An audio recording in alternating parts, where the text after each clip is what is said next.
Jerome Powell's latest quote about interest rates is, "My own expectation is I don't think rates will be back down to the very, very low levels before the pandemic," is something everyone should be paying attention to who's thinking about making a real estate decision in the next 6 to 24 months. I'm going to tell you why here in a second, and if you get some value out of this, you like what you hear, subscribe to the channel, hit the bell for notifications, and if you want to schedule a call with our team to help you navigate all of this, click on the link in the comments. So this statement by Jerome Powell kind of went under the radar in real estate last week. It was a meeting where they didn't do anything. They didn't change the federal funds rate, and I wanted to go a little deeper on this because if you look at where rates were pre-pandemic, forget the 2s and 3s that everyone's still talking about. Pre-pandemic, in February of 2019, we saw a rate of 4.44 to 4.56%, according to Mortgage News Daily. So we've got these rates that were in the mid-4s, which people would be ecstatic about, but that's where they were about a year before the pandemic hit. And when you look at the projections of where rates are going to be, and we're going to put this graphic up here, it comes from Lance Lambert over at the Resi Club. There's a few different predictions. A lot of them are in the low 6s at the end of 2024, and these rate predictions here are, in my view, very realistic given the commentary from the Fed. Because if rates did go down to, let's say, 5%, which was a very normal rate pre-pandemic, that would be a boon for home buyers right now.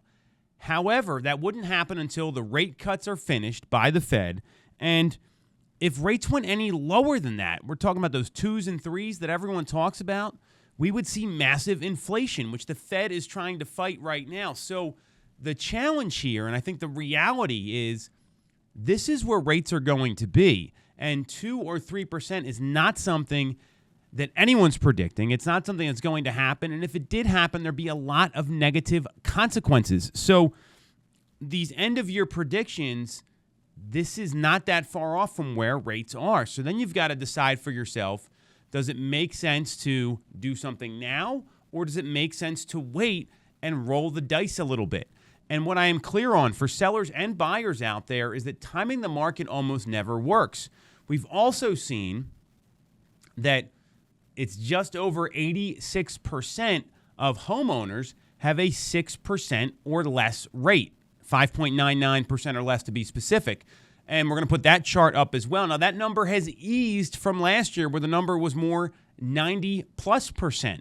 So we're seeing some things happen that the lock-in effect may be very slowly easing because people are moving when they have to. They're moving when something dictates a real estate decision, whether it's a death in the family, a divorce, a job relocation. We know the list. We know the life circumstances. So as someone who's thinking about buying in the next 6 to 24 months, here's what I'd be looking at. One, rates aren't predicted to be that much lower than where they are. And if rates do drop down, there's going to be more buyers entering the market. And that could create even more competition if rates get into the 5s. So that would be the first thing I would be aware of. Then if you look at home prices appreciating, let's say they're up 4%, which is where the predictions are. I know in our local market in the suburbs, we're seeing anywhere from 6 to 8% year-over-year appreciation. February 2023 to February 2024, Philadelphia has been a little bit of a flatter market, and you've got to look zip code by zip code there. Well, we're seeing prices are continuing to accelerate, so you might be losing out on equity, number one. And secondly, if you're paying rent, that cash is just out the window and you can't build your own equity. So for home buyers, what I would be looking at is how certain are you rates are going to get better? And the data really doesn't tell us that. So then from the sell side, we're also seeing, and I've got a third chart here Nick's going to post up, a lot of data here this week, that active inventory is on the rise, as are new listings. Now, this is a national number, so I want to be very careful there. This is the national trend, and the Northeast and Pennsylvania and the greater Philadelphia area, we follow the national trends, but it takes a little bit of time for that to ramp up as we get into the first quarter and especially the second quarter because of seasonal trends that we see in the northeastern markets.